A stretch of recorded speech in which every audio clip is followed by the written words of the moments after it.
So this demonstration is going to be a basic form build of how to create a checklist or inspection or audit within your form section. If you click into your form section here, when you create a new form, you're going to see lots of different field options here. You can type the form name, a form description, choose a folder that it lies in. I typically, when I'm creating the form, will make it hidden because that will remove the fill out button for them, and then they can go back in and uncheck this when you're ready to make it live for your users. There's also a scoring component that gets enabled on our select fields. So if you do want to do an inspection and score that, you will want to make sure this is checked. And then I also hide the score while it's being completed so that the user doesn't see that score until they submit the form. The fields will automatically count up here, so that's just an automatic calculation.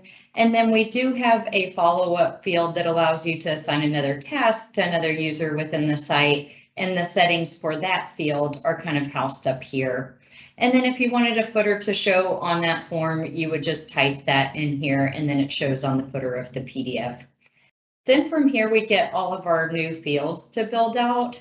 And this is actually where we would create all those fields into some sort of electronic format, whether that's going to be a text box where they type in the option, a selectable option where you're choosing the options they're going to select from, a date and time field, if you want to give them an option to upload attachments, or even sign off on the form at the end.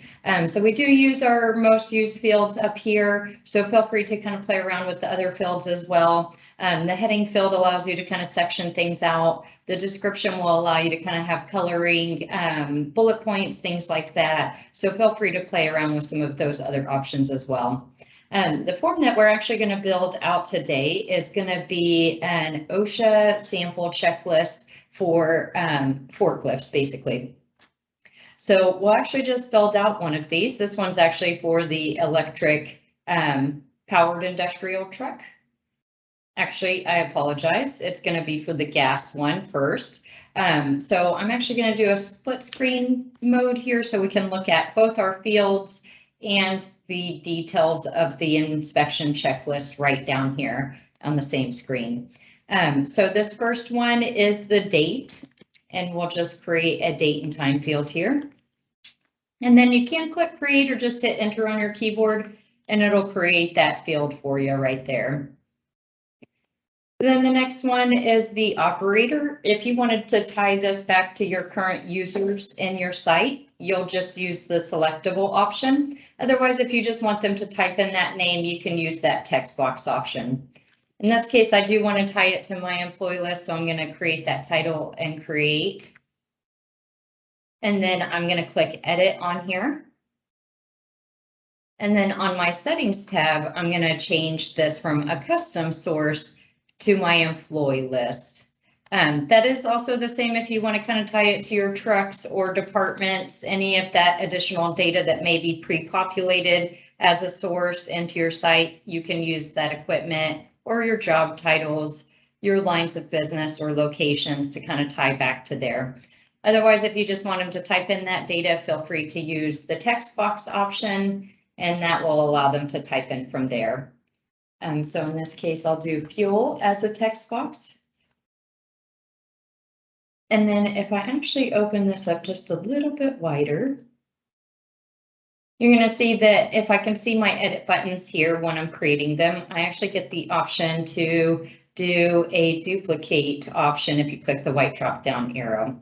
So if I have a bunch of text boxes, I could actually just duplicate this and have 10 here and then just start typing all the additional ones, or copy and paste the additional items from there.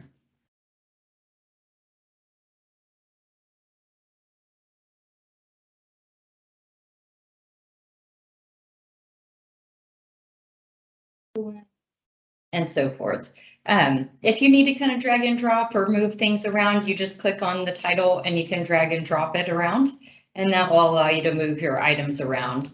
Also on that white drop down arrow, you're going to get a move option where you could move it this way as well and plug it back to the top. I typically like to also throw in a heading field for like general details.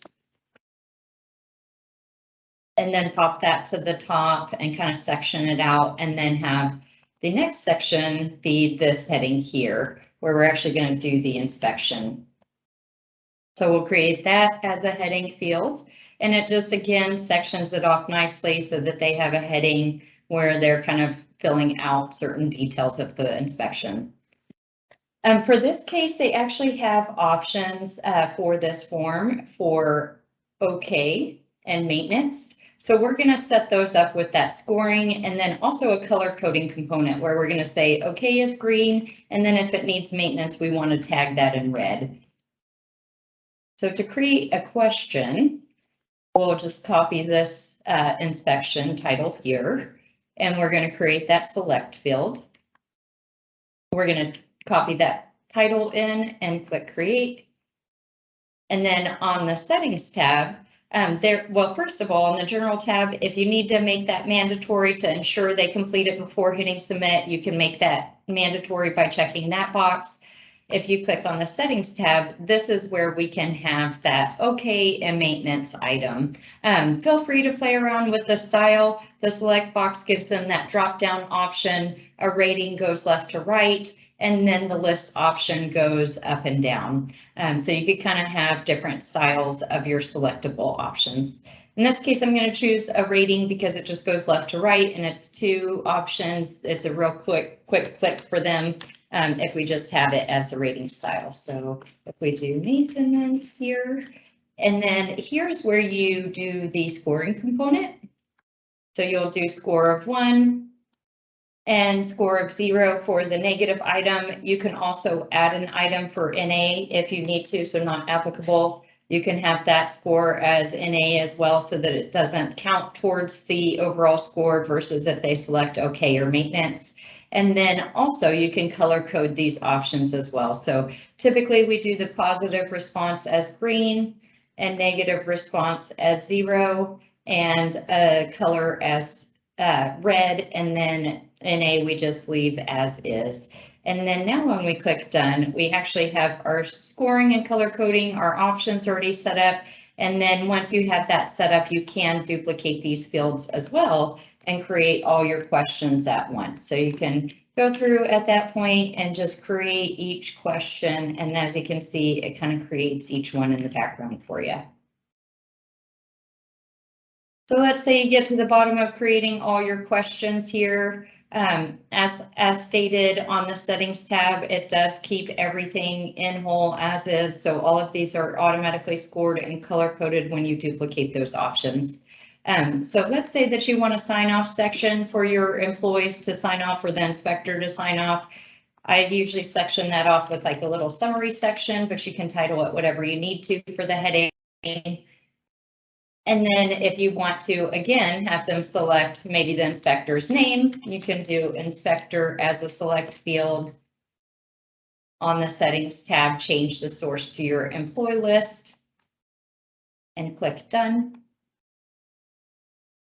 Then add a new field for the sketch, which shows a little pen and pencil here so that you can know that they're going to sign off. You can title this signature or inspector's signature and click create. And then on the settings tab for this one, we will just do a signature line here. And then that gives them a spot to sign off. If you wanted to give them a spot to type in notes or attachments, you can go ahead and do that on the text field as needed. So here you can do maybe comments and create. One thing to note on the settings for text boxes, it is a single line if you just create it as is. That only allows 140 characters, but if you need to kind of widen that to where they can type as much as they need to, you can open that up to the paragraph style.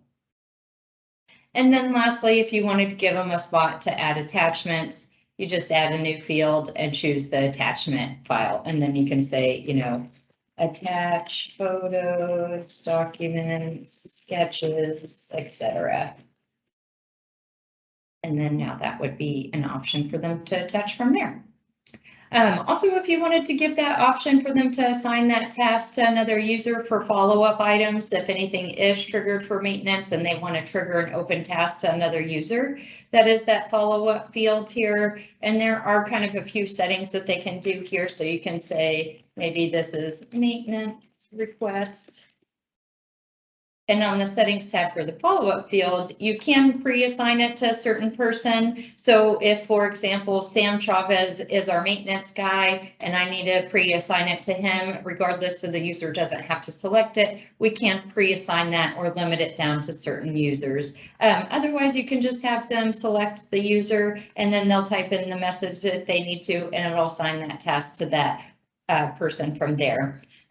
Also, if you don't have a description for your form, typically we'll do something like, so this case, we'll just copy and paste the form name. So daily checklist for forklift, if I can type. So again, just typing that form description. And if I save here at the bottom, you'll actually see when I go back into my form section, it is still here, but it removes that fill out button as stated. So once you get your form filled out and adjusted how you like it, you'll just pop back into and unhide it and save again so that you can have it ready for fill out and kind of test all your options from here. If you have any questions, please feel free to reach out to support@kpaehs.com.